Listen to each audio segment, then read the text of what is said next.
বৌমা, বৌমা, ও বৌমা, শুনতে পাচ্ছ? খোকা, খোকা, খোকা, শুনতে পাচ্ছিস? তোরা একটু বাইরে আয় না, আমার শরীরটা কেমন একটা করছে। একটু বাইরে আসবি? আসলে সুলেখা দেবী রাতে খুব অসুস্থ হয়ে পড়েন। সুলেখা দেবীর বয়স হয়ে যাওয়ায় সুলেখা দেবীকে মাটির বাড়িতে রাখা হয়েছে। আর ছেলে বৌমা নাতিরা মস্ত বড় পাকা বাড়িতে থাকে। তাই সুলেখা দেবী ওই রাতের বেলায় কোনো মতে পাকা বাড়িতে এসে জানালার কাছে ছেলে ও বৌমাকে ডাকতে লাগলো।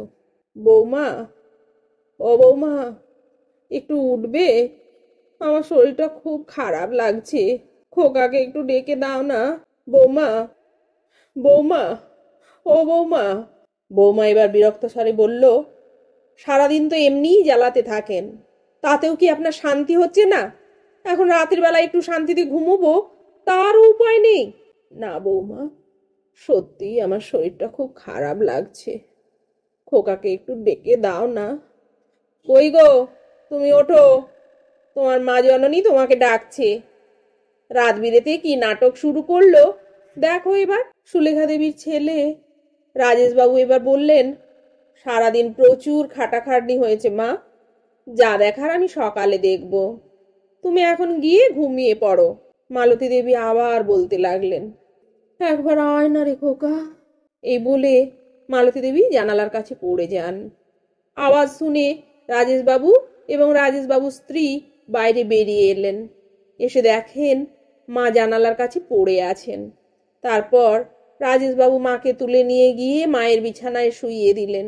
চোখে মুখে জল দিতেই মালতী দেবী নিজেকে একটু সুস্থ বোধ করলেন। রাজবাবু মাকে উদ্দেশ্য করে বলেন, কেন গেছিলে তুমি ও ঘরে? সকাল পর্যন্ত কি অপেক্ষা করা যাচ্ছিল না?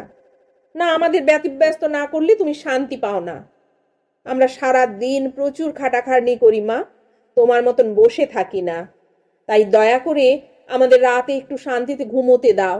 মালতী দেবী ছেলের মুখে এমন কথা শুনে খুব কষ্ট পেলেন এবং ছেলেকে বললেন, ঠিক আছে বাবা, তোমরা গিয়ে শুয়ে পড়ো, আমি এখন ঠিক আছি। পরের দিন সকালে মালতী দেবী বাড়ির ভেতরে থাকা বাথরুমটা ব্যবহার করতে গেলে মালতী দেবীর বৌমা বলে ওঠে, আপনি এই বাথরুমে চলে এলেন যে? আপনি বাইরের বাথরুমে যান, এক্ষুনি বাথরুম নোংরা করে আসবেন। কে পরিষ্কার করবে বলুন তো? না গো বৌমা, আমি নোংরা করব না।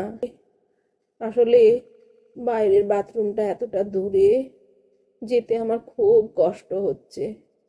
তার উপর শরীরটা খুব খারাপ তো, তাই। ট্যাক ট্যাক করে কথা তো বলছেন, কি করে বুঝবো বলুন তো আপনার শরীর খারাপ?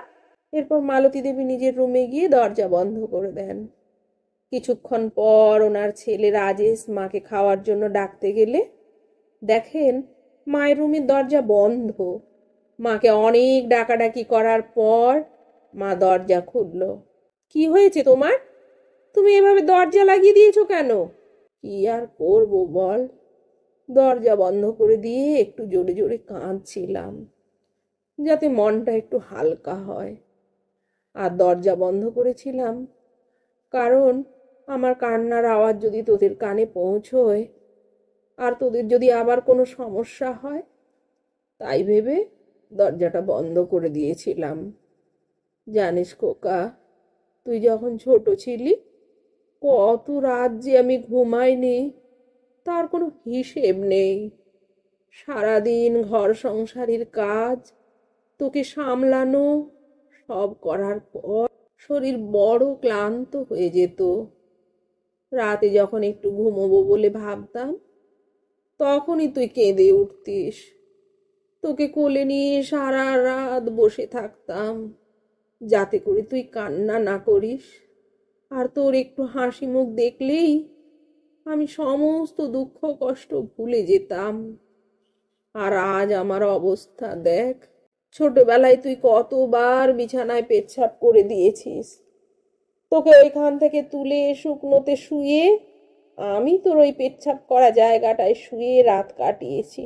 আমার কিন্তু তখন মনে হয়নি যে জায়গাটা নোংরা হয়ে গেছে, কিন্তু আজ পরিস্থিতি উল্টো হয়ে গেছে। তাই পুরনো কথাগুলো মনে পড়তেই কান্না পাচ্ছিল রে। রাজেশবাবু মায়ের মুখে এতগুলো কথা শোনার পর ওনার বিবেক যেন ওনাকে ধিক্কার জানাচ্ছিল। তাই উনি মাকে জড়িয়ে ধরে বললেন, আমার ভুল হয়ে গেছে মা, আর কোনো দিন এমন হবে না। আর তুমি তো মা, তোমার সন্তান ভুল করলে তুমি কি তাকে ক্ষমা করবে না মা? এরপর সুলেখা দেবীও রাজেশবাবুর মাথায় হাত বুলিয়ে দিতে লাগলেন আর বললেন, মা কখনো সন্তানের ওপর রাগ করে থাকতে পারে না, সে সন্তান যতই খারাপ হোক। ঠিক আছে, এবার চলো আমরা সবাই মিলে একসঙ্গে খাই। এরপর সুলেখা দেবীর বৌমা চিৎকার করতে লাগলো, কোথায় গেলেন মহারানী? খাবেন আসুন, খেয়ে আমাকে উদ্ধার করুন। মা ছেলে মিলে কি এত খোঁজ গল্প হচ্ছে শুনি? রাজেশবাবু এবার রেগে গিয়ে স্ত্রীকে বললেন, মায়ের সঙ্গে তুমি এভাবে কথা বলবে না। আমি যদি আর কোনো দিন দেখেছি তুমি মায়ের সঙ্গে এভাবে কথা বলছো, তাহলে মনে রাখবে আমার থেকে আর খারাপ কেউ হবে না। রাজেশবাবুর মুখে এমন কথা দেখে রাজেশবাবুর স্ত্রী খানিকটা ভয় পেয়ে গেলেন, কারণ রাজেশবাবু এর আগে কোনোদিনই স্ত্রীর সঙ্গে এমন কথা বলেননি।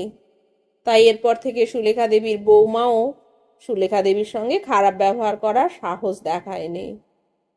আসলে একজন মা তার সন্তানকে ছোট থেকে বড় করতে জীবনে কত কষ্ট সহ্য করেন, কত স্যাক্রিফাইস করেন, তা বোধহয় আমরা কখনো হিসেব করে দেখি না। তাই বোধহয় অনায়াসে মায়ের সঙ্গে খারাপ ব্যবহার করে ফেলি।